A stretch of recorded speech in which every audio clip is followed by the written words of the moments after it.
Xocalısız bizim ərazi bütövlüyümüzün, suverenliyimizin tam bərpa edilməsini biz hesab edə bilməzdik.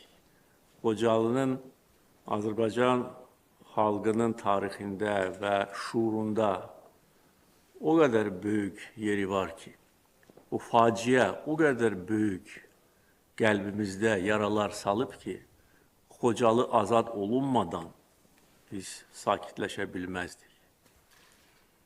Və 5 ay əvvəl antiterror əməliyyatı nəticəsində Xocalı daxil olmaq şərti ilə bütün o vaxt digər ərazilər, hansılar ki, işğal altındaydı və separatçılar orada at oynadırdı, azad edildi.